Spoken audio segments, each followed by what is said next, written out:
আসসালামু আলাইকুম everyone, welcome back to my channel. আপনারা দেখছেন মডার্ন রান্না। তো মডার্ন রান্নাতে আমি আবার একটা নতুন রেসিপি নিয়ে আপনাদের কাছে হাজির হয়ে গেছি। তো আজকে আমি আপনাদের সঙ্গে শেয়ার করব ওরিও আইসক্রিমের এই রেসিপিটি, যেটা আপনারা খুব সহজেই এই গরমের মধ্যে ঝটপট বানিয়ে নিতে পারেন। তাহলে দেরি না করে রেসিপিটি অবশ্যই প্রথম থেকে শেষ পর্যন্ত দেখতে থাকুন। তাহলে চলুন আমি কিভাবে আমার স্টাইলে বানাই আপনারা দেখে নিন। তো প্রথমেই আমি একটা বাটিকে আর ইলেকট্রিক বিটারে এই দুটোকে 30 মিনিট মতন ফ্রিজের মধ্যে রেখে দিয়েছিলাম। এবার এই বাটির মধ্যে আমি দিয়ে দিব 1 বাটি পরিমাণ হুইপ ক্রিম। এবার ভালোভাবে ইলেকট্রিক বিটারের মাধ্যমে ফাটিয়ে নিতে হবে।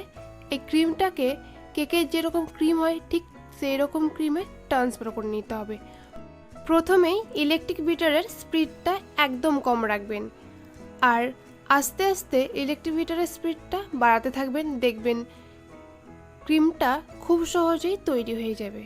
তো দেখুন ক্রিমটা অনেকটা পরিমাণে এখানে আমার তৈরি হয়ে গেছে। আরও 2 মিনিট মতন বিট করে নিলেই খুব সহজেই তৈরি হয়ে যাবে। তো দেখুন একদম পারফেক্টভাবে ক্রিমটা তৈরি হয়ে গেছে। এবার এটাকে আমি সাইডে রেখে দেব। অপরদিকে 2 প্যাকেট আমি ওরিও বিস্কুট নিয়ে নিয়েছি। এবার ওরিও বিস্কুটগুলোকে একটা বেলনার সাহায্যে নিয়ে ভালোভাবে টুকরো করে নিতে হবে। দুটোকেই টুকরো টুকরো করে নিব। আর দুটোকে যখন টুকরো টুকরো করা হয়ে যাবে, এবার আমি ওরিও বিস্কুটের প্যাকেটটা খুলে যে ক্রিমটা আছে, ক্রিমটা বানিয়ে রেখেছি, সেই ক্রিমটার মধ্যে পুরো বিস্কুটগুলোকে দিয়ে দিতে হবে। আপনারা চাইলে কিন্তু এই বিস্কুটগুলোকে মিক্সার গ্রাইন্ডারের মাধ্যমেও গুঁড়ো করে নিতে পারেন, কিন্তু এইরকমভাবে গুঁড়ো করলে যে আইসক্রিমটা খেতে খুব সুন্দর হয়। এবার দেওয়া হয়ে গেলে আবারও 2 মিনিট মতন ভালোভাবে বিট করে নিব। তাহলে পুরোপুরি আইসক্রিমটা ভালোভাবে তৈরি হয়ে যাবে। আর এখানে বিস্কুটের সঙ্গে ক্রিমটাও খুব ভালোভাবে মিশে যাবে। তো দেখুন খুব সুন্দরভাবে এখানে আমার ক্রিমটা তৈরি হয়ে গেছে। তো এটাকে আমি সেট হওয়ার জন্য একটা কাচের বোল নিয়ে নিয়েছি এখানে। এবার একে একে ক্রিমটা দিয়ে আমি এটাকে ভালোভাবে সেট করে নিব।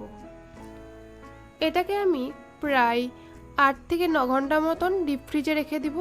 হাতে বেশি সময় থাকলে ওভারনাইটও রেখে দিতে পারেন। এবার ভালোভাবে সেট করে নিয়ে এর মধ্যে আমি দিয়ে দিব কয়েক টুকরো ওরিও বিস্কুট, ছোট ছোট টুকরো করে এটাকে দিয়ে দিব। এবার ঢাকনা দিয়ে এটাকে আমি ফ্রিজের মধ্যে রেখে দিব।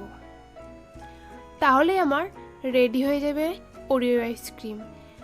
এটা খেতে একদম দোকানের মতন হয়, বুঝতেই পারবেন না যে বাড়িতে তৈরি করা। তো অবশ্যই এই রেসিপিটি একবার হলেও বাড়িতে তৈরি করে দেখবেন বাড়ির সকলে খুব ভালো লাগবে।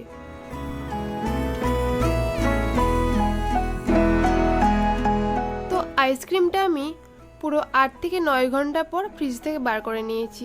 দেখুন কতটা সুন্দরভাবে আইসক্রিমটা আমার সেট হয়ে গেছে। তো আইসক্রিমের রেসিপিটি যদি ভালো লেগে থাকে তো অবশ্যই বাড়িতে ট্রাই করবেন। আর ওরিও আইসক্রিম খেতে কে কে পছন্দ করেন অবশ্যই কমেন্ট বক্সে জানাবেন। আজকে এই পর্যন্ত, আবার কাল দেখা।